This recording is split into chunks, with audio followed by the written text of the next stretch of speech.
오늘 말씀은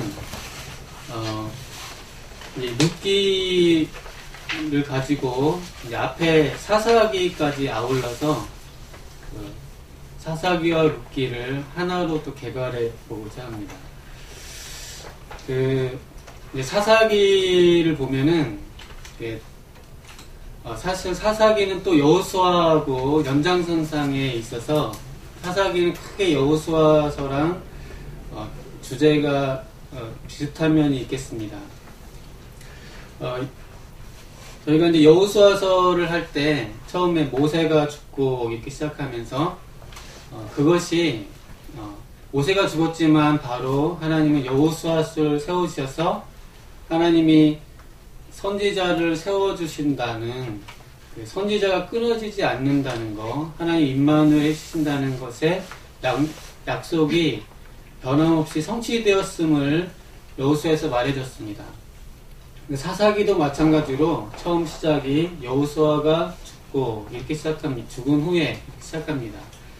사사기에도 첫 절이 여호수아가 죽지만 역시 계속 하나님은 사사들을 보내주시는 내용입니다. 그래서 사사기를 쭉 보지만은 때로는 너무 사사기는 혼돈스러운 면이 좀 있습니다. 범죄하고 또 사사를 불러주시고 또 범죄하고 또 그 안에 사사기 뒷부분을 가면 참 하나님 택한 백성이고 교회의 형편이 저렇게까지 복잡하고 무질서할까? 이렇게 과연 왕이 있는가? 하나님은 주인이신가? 그런 의문이 들 정도로 복잡합니다. 근데 이 부분을 해결할 수 있는 열쇠를 저는 룻기에서 찾아봤습니다. 그래서 룻기도 시작하면서 사사들이 치리하던 때에 그래서 룻기의 시대 배경이 사사기에 있겠습니다. 사사기에 이렇게 복잡한 시절에 룻기를 통해서 결국은 복잡한 교회의 형편에서 하나님은 무슨 일을 하셨는가? 왕도 없고 정말 오합지졸 같은 오리무중 같은 교회의 역사의 전개에서 하나님 무엇을 하셨는가? 역시도 신실하셔서 하나님은 복잡한 시대 상황에서 룻을 통해서 위대한 왕 다윗을 예비하고 계셨다는 것입니다. 하나님은 신실하셔서 위대한 다윗을 준비하고 계셨던 것입니다. 그러니까 하나님은 우리는 기드온, 삼손 또 뒤에 보면 복잡한 것을 통해서 하나님 무엇을 하셨을까 그렇게 생각할 수 있는데 우리는 거기에 정신이 팔려 있어요. 막 진흙탕 같은 그런 싸움 속에 팔려 있는데 사실은 여기가 막 중심인 것 같지만 여기에 우리가 완전 몰입하지 말고 잠깐 하나님은 지금 뭘 하고 계실까 이렇게 자꾸 돌아보면 룻기의 역사가 펼쳐지고 있습니다. 즉 룻과 이 통해서 결국은 다윗을 벌써 정조할머니 할아버지 때부터 다윗을 준비하고 계시는 거예요. 그때 하나님 역사가 이렇게 복잡해 보이지만 하나님은 착실하게 뭔가를 하고 계시는 겁니다. 그래서 우리는 그 역사를 볼 필요가 있습니다. 그래서 이 룻기라는 열쇠를 가지고 사사기를 한번 풀어보고자 합니다. 룻기의 기본 내용은 룻기 1장에서 보시듯이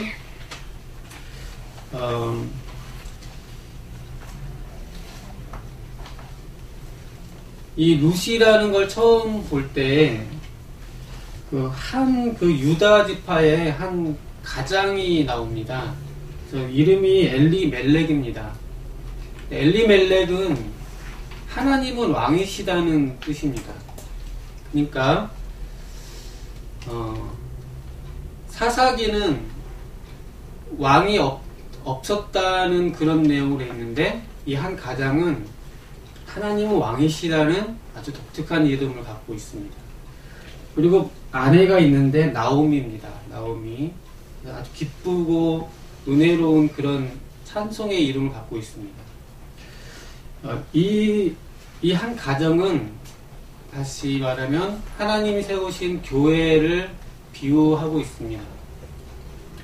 그런데 그 땅에 기근이 들고 여러 가지 형편에 처했는데 과연 이 하나님의 교회로 표현되는 이 한 가정이 어떤 어려움을 겪게 되는가? 근데 결국은 구원자로서 룻이라는 한 여인이 등장합니다. 그리고 보아스라고 하는 한 구속자가 등장하고, 이를 통해서 다윗이라는 위대한 왕이 등장하게 됩니다. 즉, 이 교회가 단산의 위험, 또 멸절의 위험에 처해 있을 때 하나님께서 룻이라고 하는 한 구원자를 보내어 주시는 내용이 룻의 내용이 되겠습니다. 이 책의 제목이 룻인데, 보통은 이제 룻이라는 한 여인이 보아스라는 좋은 남자를 만나서 마치 룻이 구원받은 것처럼 생각하시는 분도 있는데, 여기서는 이제 룻은 사실 구원자로 나타나고 있습니다. 사실 이제, 하지만 그래도 여기서의 하나의 혜택받는 사람은 사실 나오미입니다. 나오미가 남편도 잃고 아들들 다 잃고 이렇게 됐는데 며느리를 만났는데 이 며느리가 사실 구원자인 것입니다.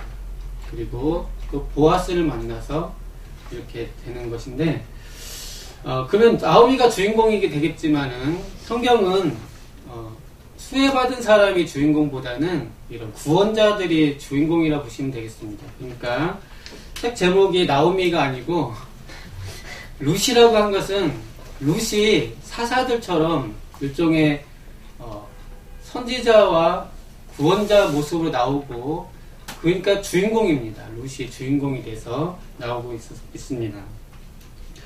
그리고 이 책에서는 이 교회의 모습이 나오미라고 하는 한 가정이라는 비유를 통해서 교회의 모습으로 나타납니다.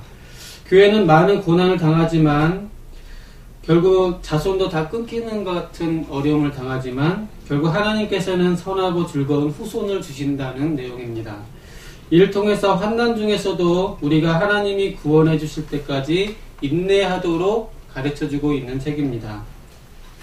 또 이 책은 또한 예수 그리스도께서 육체를 따라 다윗의 후손으로 오실 것인데, 이것이 바로 한 룻이라는 여인으로부터 시작된다는 것을 보여줍니다.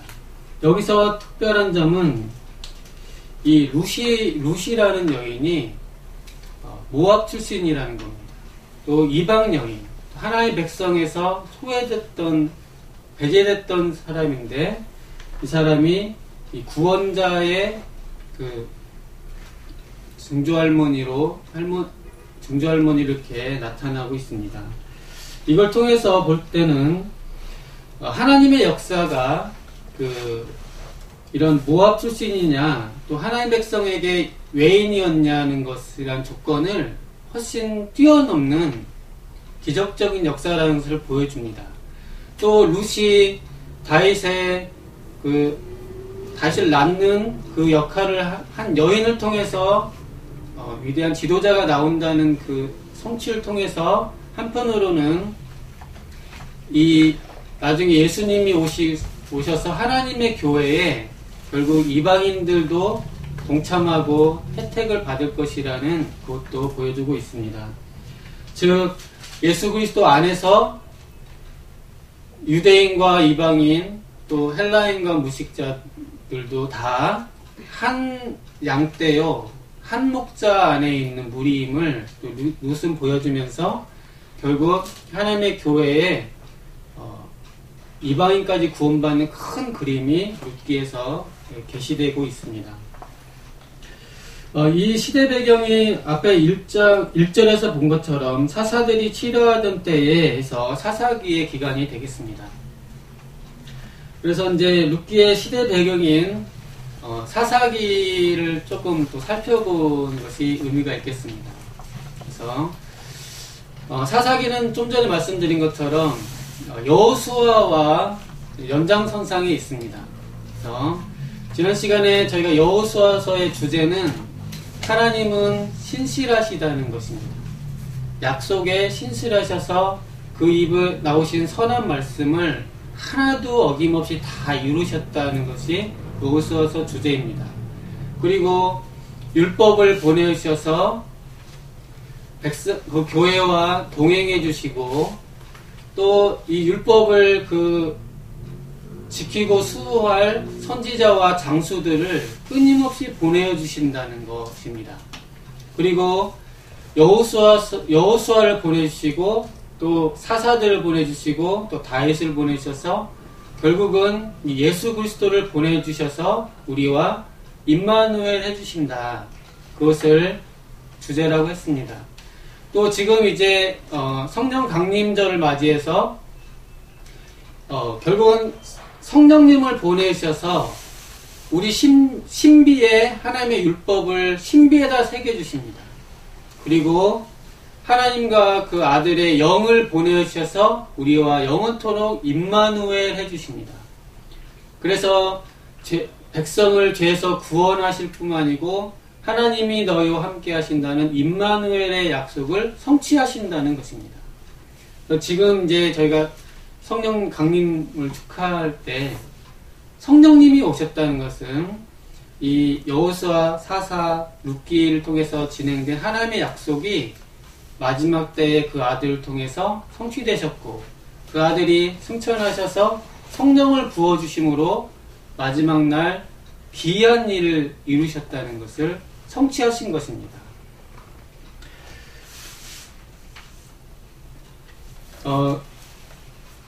이런 하나님은 신실하셔서 그의 교회를 지키시는데 이제 여호수아서하고 사사기를 통해서 이제 한 가지 좀 생각해 볼 것은 이제 교회가 시작해서 아니면 저희는 이제 종교 개혁을 생각해 보면 종교 개혁의 교회가 시작됐다고 볼 때 이제 어떤 분들은 모세 여호수아가 가나안에 들어가면서 막 원주민들 몰아내고 다 잔인하게 정복한 것처럼 보는 분들이 많습니다.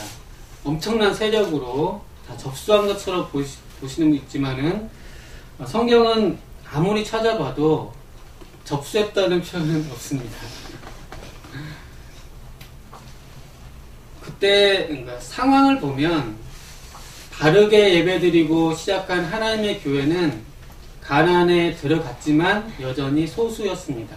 오히려 토착민들이 여전히 거대하게 있었으며 그들이 연합 세력을 구축하고 굉장히 강대하게 버티고 있었습니다.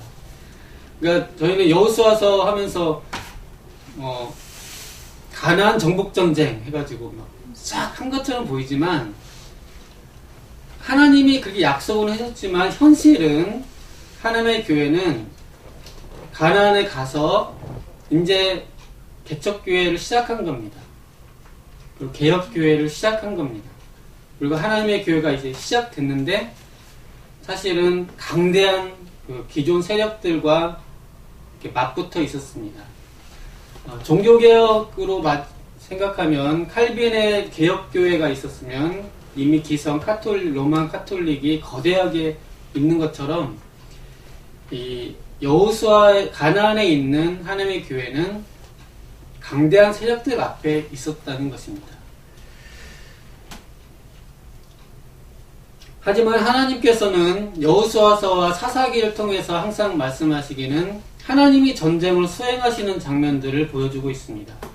특별히 하나님이 강대한 적들을 어떻게 싸워서 이기시는지, 특별히 여호수아를 통해서는 하늘의 태양도 잠깐 멈추게 할 정도로, 그러니까 이 자연과 모든 만물이 다 하나님께 협력해서 역사하시는 장면을 보여주고 있습니다. 그래서 하나님이 역사를 하신다. 하지만은 우리는 든든한 백이 있습니다. 하나님이 계시고 우주의 왕이 계시고 천군 천사가 우리를 호위하며 딱 전진을 하고 있지만 실제 저희의 모습은 초라한 조그만 개척교회였던 것입니다. 그래서 여호수아서와 사사기를 통해서 하나님의 교회는 굉장히 부단한 싸움을 해야 했습니다. 이때 강대한 적들이 있을 때 하나님의 교회가 어떤 형편에 있었냐면은 이제 많은 군사들을 모집했습니다. 하나님의 교회가 장군들도 많이 12지파 장군들도 딱 세우고 군사도 이제 60만 대군 60만 대군이라고 해도 가나안 전체 땅에 비하면 소수입니다. 그래서 딱 전투를 시작했는데 만만치가 않았습니다. 그래서 몇몇 지파들은 승리를 거두기도 했지만은 몇몇 장수들은 갔다가 오히려 주랭랑치고 도망치고 패퇴해서 도망가고 오히려 쫓겨가가지고 어떤 부대는 오히려 현중이나 쫓겨가지고 산으로 도망쳐서 쫓겨다니고 그런 장면들이 보실 것입니다. 그러니까 지금 전투 상황이 펼쳐지고 있는데 전투가 만만치 않은 겁니다. 그래서 정말 하나님의 교회, 거룩한 백성, 또 개혁교회 기치를 탁 들고 전투를 딱 시작했는데 그리고 유능한 장수들도 딱 정비해서 딱 갔는데 내용을 보니까 많은 장수들이 쓰러지고 막 사기가 했던 병사들도 다 패퇴해서 도망가고 개혁도 지리멸렬하고 마치 이제 마차가 진흙탕에 빠진 것처럼 이제 구원의 서정이 중단되며 마치 진흙탕에 빠져서 후적되는 그런 모습을 여호수아서나 사사기에서 보여주고 있습니다. 이럴 때에 과연 여호수아서나 사사기는 무엇을 말하고 있느냐? 우리는 그리스도의 군사로서 부름을 받은 그리스도의 좋은 군사들입니다. 여호수아처럼 사사들처럼 그리스도의 좋은 군사로 우리는 자원을 했습니다. 그래서 전쟁을 수행하는데 현실은 녹록치 않다는 것입니다. 같이 출발했던 동료들은 상처 입고 부상당하고 또 전도 유망했던 장군들도 패퇴해서 도망가고 같이 협력했던 동지들은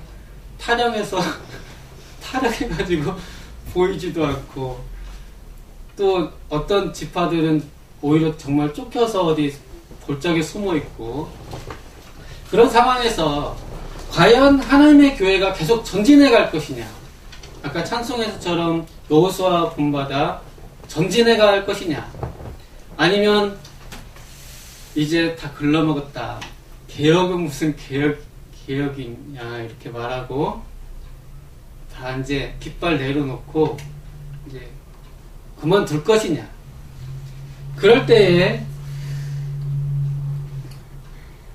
여호수아서 사사기는 깃발을 들으라는 것입니다.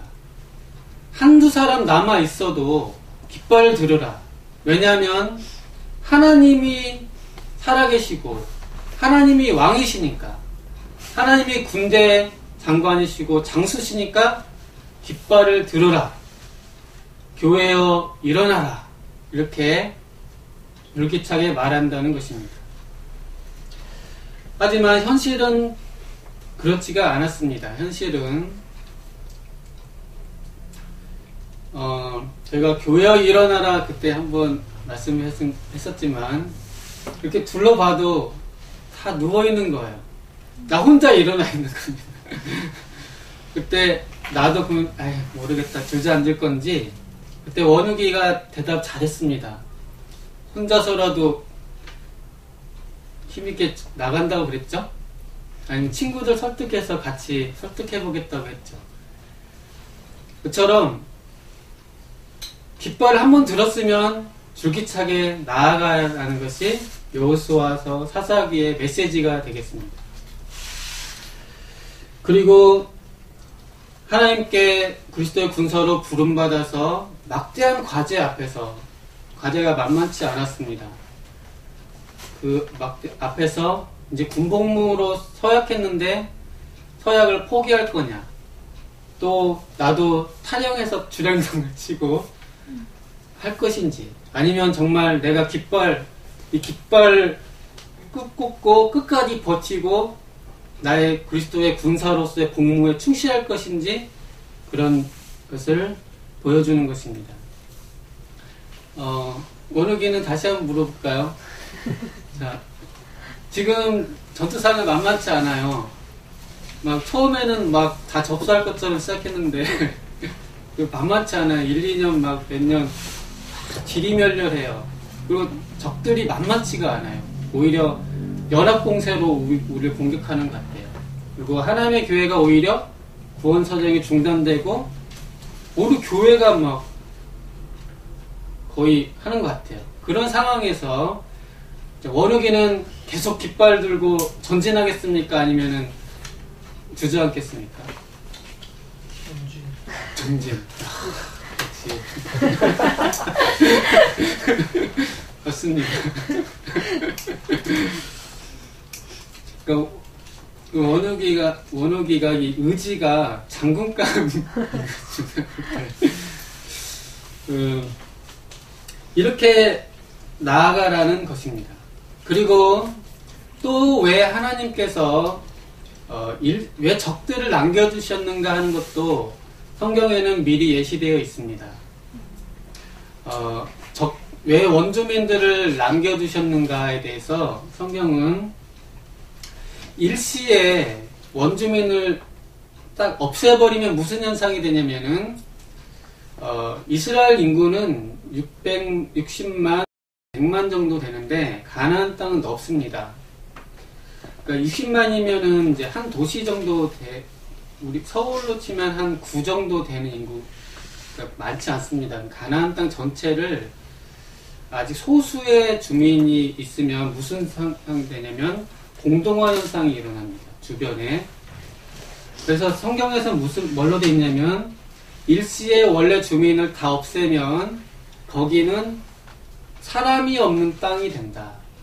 사람이 없는 땅이라는 것은 관리하지 않기 때문에 거기는 무서운 숲이 되고 거친 들판으로 변하며 짐승들이 있는 위험한 땅으로 변합니다. 그렇기 때문에 한꺼번에 없애지 않은 것은 한꺼번에 없애면은 이 가나안 땅이 황폐한 지역이 되기 때문에 그렇습니다. 우리가 그 성경에 생육하고 번성해서 땅에 충만하라고 하실 때 이 땅에 왜 인간이 충만해야 되는지에 대한 주석에 보면 인간이 없는 땅이라는 것은 지배되지 않은 땅입니다. 시골에 보면은 사람 없는 흉가 보셨죠? 집이 깨끗한 집인데 사람 살 때는 안 무너지거든요. 뭐 별 관리는 안 하셔도 사람 살아 있을 때는 집이 안 무너져요. 근데 사람이 비잖아요. 그러면은 이상하게 막 귀신집처럼 변하잖아요. 이렇게 흉가가 되죠. 그런 것처럼 만약에 일시에 인간들이 싹 없어져 버리면 가나안은 사람이 없는 땅이라는 것은 무서운 곳입니다. 숲 아시죠? 숲. 옛날에 숲이라고 하면은 공포 영화의 주제입니다. 숲. 사람이 없는 숲이라는 것은 무서운 데입니다. 나무들이 막 자라 있으니까 낭만적인 것 같지만 절대 안 그렇습니다. 제가 집에 가면서 가끔 이렇게 큰 길 말고 그 산길로 이렇게 오솔길 같은 데를 한번 가보거든요. 근데 낮에는 괜찮은데 밤에 해가 졌는데 한번 제가 가봤어요. 거기 길도 가깝기도 해서. 근데 가는데 숲 바로 여기 이렇게 울창에 있어요. 숲이. 근데 막 뭐 끄름 같아요. 아니 아무것도 나무밖에 없는데 바람이 휙 부는데 무서운 거예요. 그리고 그 안에 희끗한 게 있는데 제가 막 뛰었는데 막 뒤에서 쫓아오는 게 죽을 뻔했습니다. 그때 제가 사람 없는 숲이 무섭구나. 나무가 이렇게 무서운 줄 몰랐다는 생각이 들었습니다. 그만큼 관리되지 않은 땅은 무섭습니다. 그래서 일단 주민을 일단 남겨주셨다고 성경에서 그렇게 말하고 있습니다. 그래서 점차 정복해 나가도록 일시에 소거시키지 않으셨다. 근데 이제 하나님의 그런 뜻을 이제 이 이스라엘 백성들은 좀 오해해서 그 백성들하고 잘 지내고 막 그렇게 타협하고 그런 면이 있어서 하나님이 잘못됐다고 하신 것입니다. 근데 그 원래 남겨주신 것은 교회의 유익을 위해서 교회 안정과 일단은 진행 과정을 위해서 원주민들을 남겨두셨던 것입니다.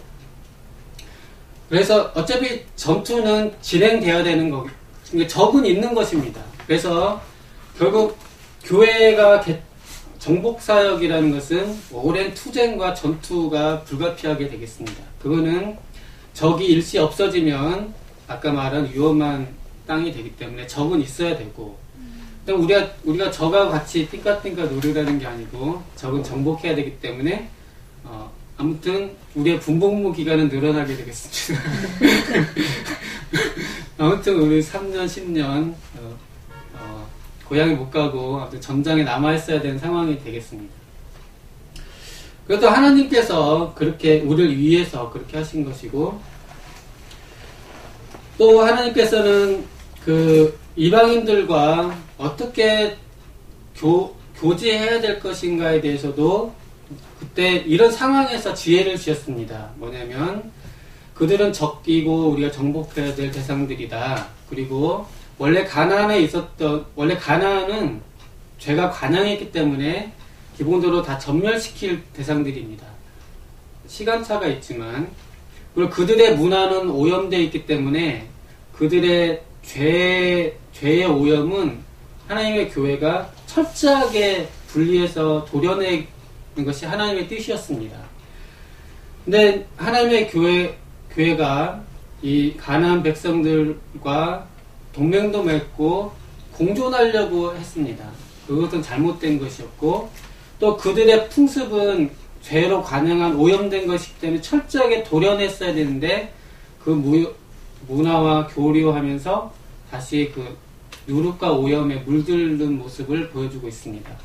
근데 하나님은 이들을 멸절시켜라, 또 그 죄를 다 제하라고 하나님 분명히 메시지를 주셨습니다. 근데 백성들은 그렇게 그걸 지키지 않았습니다. 하나님이 명령을 주시는 것은 왜 주셨을까요? 마리아 한번 물어볼게요. 하나님이 믿지 않은 친구랑 친구는 하지만 네가 전도하고 그들의 죄악을 제하고 전도할 대상이지 같이 막 이렇게 섞여가지고 이렇게 지내라는 건 아니잖아요.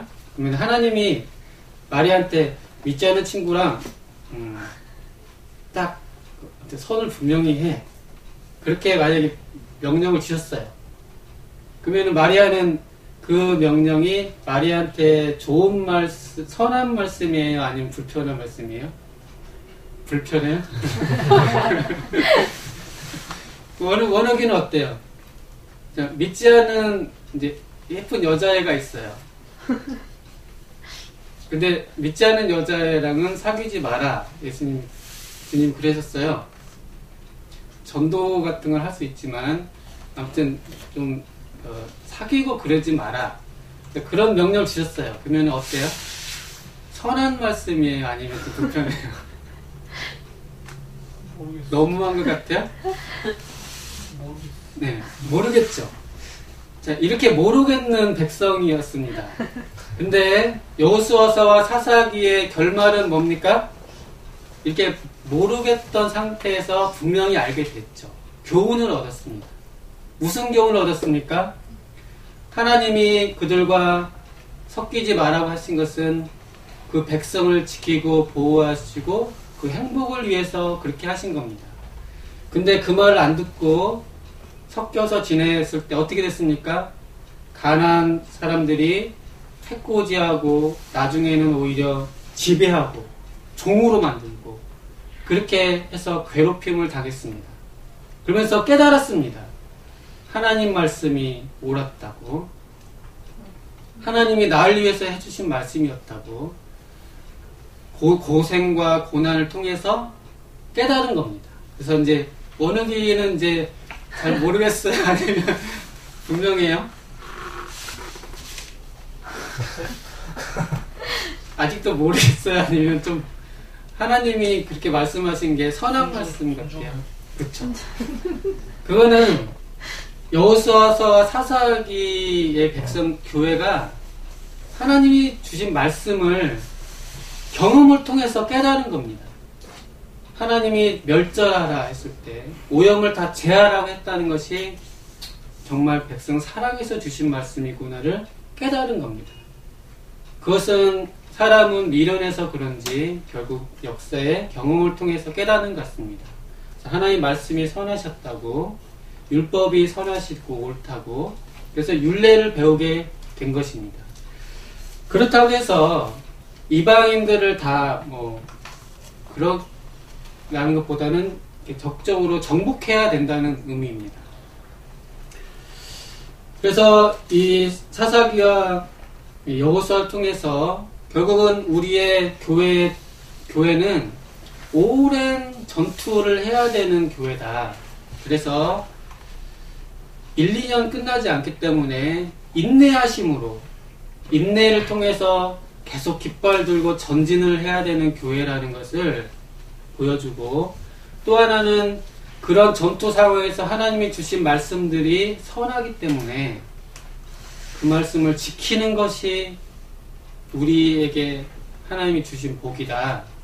그 말을 꼭 그래야 되나? 그래서 안 지켜봤을 때 얼마나 고생이 되는지 그것을 다 보여주고 있습니다. 많은 에피소드들이 많이 있으니까 보시면 정말 고생하고 나서 깨닫네. 깨닫고 그게 젊을 때는 잘 모를 수가 있어요. 근데 지내보면 깨닫게 됩니다. 하나님의 주님의 입에서 나온 말씀이 선하다는 거, 우리를 위한 것이라는 것을 결국 깨닫는다는 것입니다. 결국은 이렇게 복잡해 보이는 상황에서 우리는 전투가 오래되고 또 우리도 고생도 하고 변하면서 어떨 때는 우리가 만신창이가 되는 느낌이 들 때가 있습니다. 그리고 구원 서정이 진행이 좀 더딘 것 같고, 우리 개혁의 역사, 교회가 개혁하는 물결이 오히려 아닌 사람들이 더 많은 것 같고, 굳이 말하자면은 우리가 바른 예배를 드리려고 하는데 WCC처럼 오히려 다수가 이렇게 뭉쳐있는 것 같고, 그러면은 우리가 이렇게 진행이 막막한 상황에서 또 어떤 때는 이렇게 그 상황에서 우리가 진흙탕 싸움에 빠져들 때가 있습니다. 그럴 때 우리가 무엇을 생각해야 되는가? 그 열쇠를 저는 룻기에서 봤습니다. 하나님이 이런 가운데서도 하나님은 정말 독특하고 놀라운 역사를 이루고 계신다는 것입니다. 7천 선지자들 남겨두신 것처럼 이런 사사기의 이런 사역 속에서 하나님은 위대한 왕 다윗을 준비하고 계셨다는 것입니다. 다윗을, 우리에게 메시아의 예표인 다윗을 보내주기 위해서 하나님이 차근차근 준비를 하셨다는 것입니다. 저희는 이런 교회를 개척하고 개혁교회를 하고 또 이 이태원이라는 커다란, 그래서 전도 몇 번 나갔더니 벌써 지쳐서 그럴 때 이렇게 이런 상황에서 하나님은 뭘 하시냐면 다윗과 같은 메시아를 우리에게 보내주시는 그 역사를 하나님이 차근차근 하고 계신다는 거예요. 하나님은 신실하셔서 그 역사를 이루신다는 것입니다. 그래서 룻을 통해서 하나님은 이 나오미가 남편도 잃고 두 아들도 잃고 과부가 되었습니다. 근데 하나님은 정말 룻과 같은 착한 며느리를 주셔서 그를 구원해 줄 사람으로 룻을 붙여줬습니다. 또한 룻을 통해서 보아스라고 하는 훌륭한 남자를 보내주셔서 나오미에게 보아스와 룻 사이에서 아이를 낳아서 나오미 품에 안겨주게 됩니다.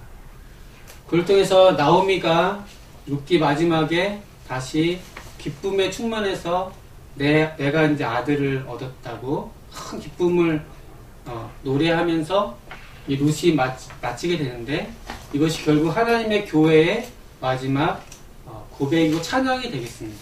하나님은 교회를 사랑하셔서 씨가 마른 것 같은 그런 교회에 다시 후손을 주시고 구원자를 주셔서 교회로 아이를 얻은 기쁨으로 하나님을 찬양하게 하셨다.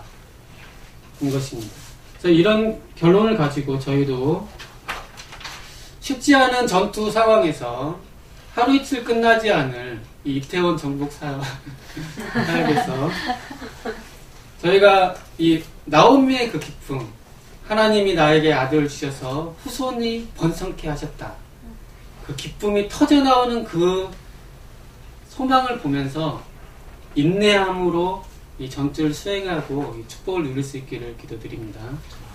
여기 있습니다. 감사하신 하나님 아버지, 하나님은 교회를 사랑하셔서 하나님 날마다 메시아를 보내시고 임마누엘 주시면 감사합니다. 또 교회에게 인내함으로 또 하나님의 구원을 바라보게 도와주시고 결국은 후손의 번성과 또 하나님 찬양하고 기쁨이 터져나오는 그 결말을 주심을 감사를 드립니다. 저희도 이러한 기쁨 가운데 투쟁하며 나아가게 도와주시옵소서. 하나님의 예수님 이름으로 기도드리옵나이다.